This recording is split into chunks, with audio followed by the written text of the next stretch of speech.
Bismillah. Salam alaikum. Now, on to the theme of the month. It's an unusual theme,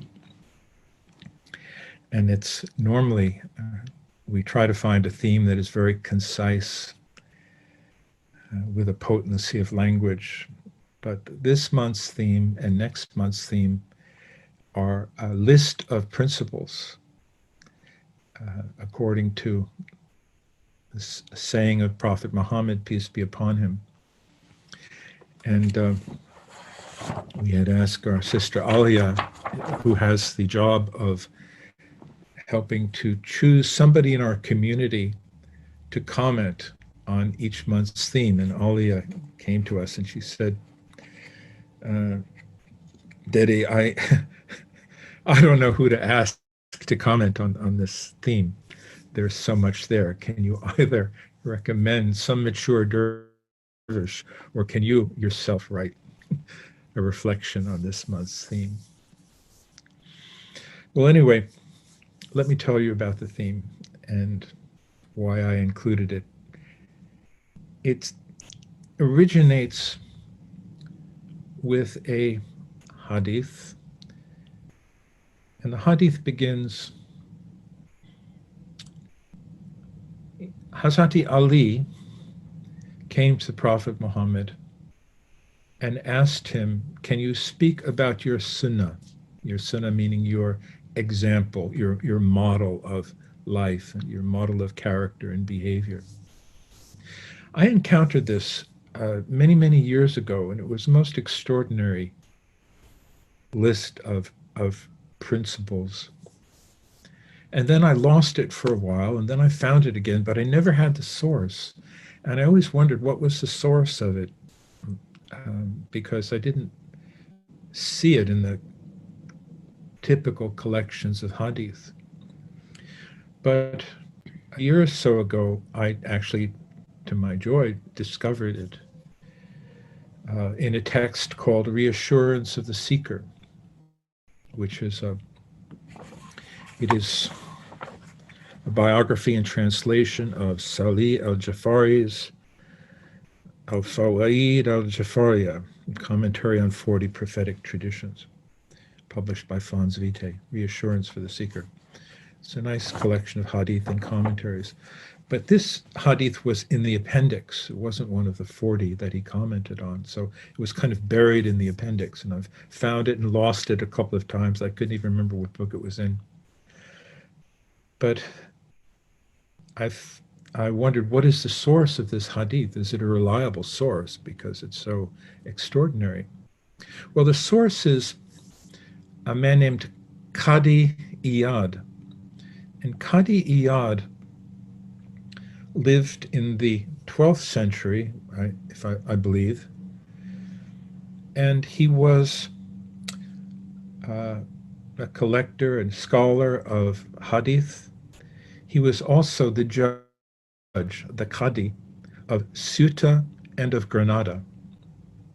Now, Ceuta is a city on the coast of Africa, what is today Morocco, although the city of Ceuta actually is a Spanish autonomous city, but it's there nestled in Morocco. So Ceuta is right there across from Gibraltar.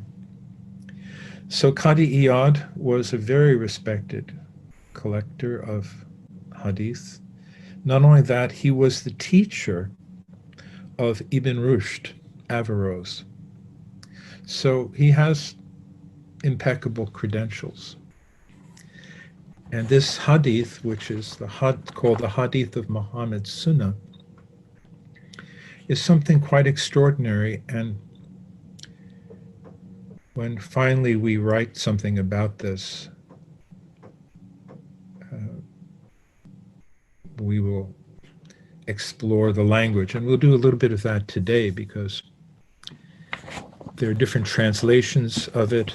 And of course, now that I actually have the Arabic, I can look at the terms and feel more certain about how we're transmitting this hadith.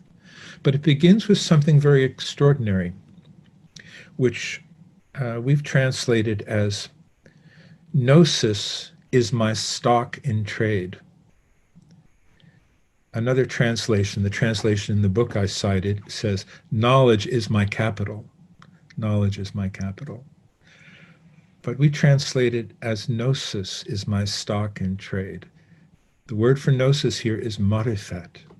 It's a very mystical term. It's actually a stage of realization. So this whole, shall we say, the Prophet Muhammad is saying that marifat, everything stems from that marifat. Everything stems from that gnosis of the divine. And that is my stock in trade. It means that's what I have to share. That's what I have to offer. This gnosis. So how beautiful and what an incredible place to begin. And then the second principle, which we have translated as intellect is the basis of my religion. Actually, the word for intellect is aql. I would almost prefer the word intelligence. Intellect maybe is a little bit static. Intelligence suggests, we're engaged. We're using our intelligence. Aql, intelligence, is the basis of my religion. And again, basis is another word I want to change as I looked at the Arabic, because the Arabic, the word there for basis is asl, which means source. It's like the source of a spring. It's the same word I think you would use for a flowing spring. So intelligence is the springhead of my religion. So beautiful. And the next one is love is my foundation.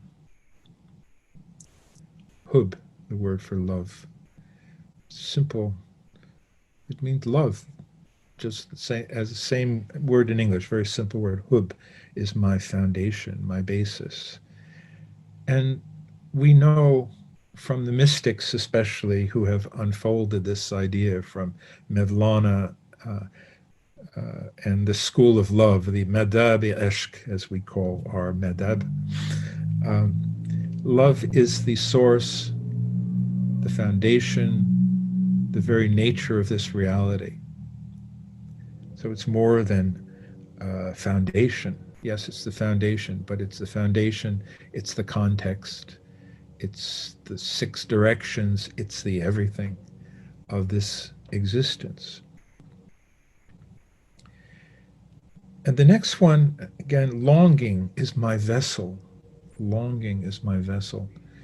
And the word for longing here is shok. So when we hear the word longing, we think, I don't know, it's almost like a dreamy sort of, I long for Allah. It's a beautiful, beautiful idea. But the word shok here could equally be translated as enthusiasm. It's a kind of energy. To love God is, let's say, a disposition. We'd like to say we love God. In moments, maybe we sense the reality of that, and we'd like it to deepen. But to say shok is to say, I've got to get close to my Allah. I've got to draw near. I need this relationship. So it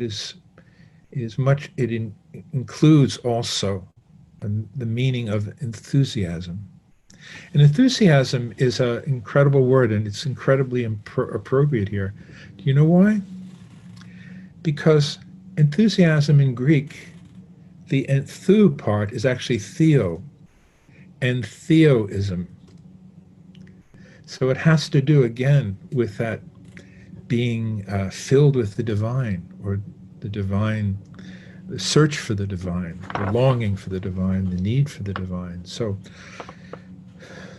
the beautiful prophet says, this enthusiasm is my vessel, shok, longing, this yearning that is compelling me, driving me. Remember, this is Prophet Muhammad talking about himself and his Sunnah, meaning his model, the model of his being, the model of his character, the motivator of his life. And then it says, remembrance of God is my comfort. Well, we know, we can think of verses of the Quran. Truly, in the remembrance of God, hearts find rest or tranquility. Remembrance of God, dhikr Allah, is my comfort. Trust is my treasure. Trust in the knowledge that there is a divine intelligence that is proportioning life, that is revealing itself to us, that is wanting to be known and drawing us to that knowledge and that experience. So that's why trust itself is a treasure. The human being who has complete trust is also has contentment and peace.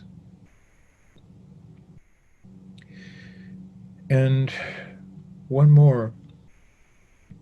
Sorrow is my companion. Sorrow is my companion. And one of our friends recently posted something about how the word sorrow is not mentioned in the Quran except as a something that to be protected from or something to be held off by faith. And it only occurs twice in the Quran, according to this posting. I haven't verified it, but probably true. The word is huzn. And huzn also is a word that acquired a meaning over time. Actually, the great contemporary Turkish writer, who am I? Nazim. Who? Are you thinking of Nazim? No, I'm not thinking of Nazim Hikmet. There's a contemporary Turkish novelist, I'm forgetting his name. He's written a whole book about the huzn of Istanbul. It's like a mood of melancholy, and Elif Maybe Elif will know his name. But anyway, he's the best known Turkish novelist. I'll think of it in a second. So huzn has this sense of, yes, Orhan Pamuk. Thank you, Amira. Orhan Pamuk. He's written a whole book on huzn. So it's not just like sorrow, like I'm so down, I'm miserable. It's grown to be a kind of, I don't know, an attractive, almost a noble kind of sorrow. So the Prophet says, sorrow is my companion. What does this mean? And the word for companion is rafiq. It sort of means my friend, my friendly companion. That's the sense I have it from knowing it in Turkish. So make that sorrow, the sorrow of life, the inevitable sorrow of life. It's inescapable. It's a part of life. How could it not be? Make it your friendly companion. Make it a companion. Keep it by your side. Don't be dominated by it. Don't let sorrow become oppressive. Don't let it become the whole picture. Let it be your friendly companion. Keep it by your side so that you never get totally lost in your joy, totally lost in your the good days, the up moments. Be in balance.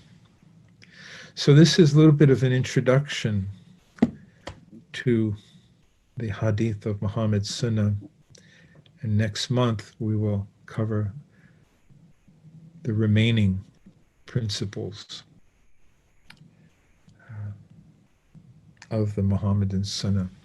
And may you be able to take some of this and incorporate it into your life, into your character. Because this whole list is about character. It is about what What are the principles? What are the virtues? What are the attributes that ennoble a human being?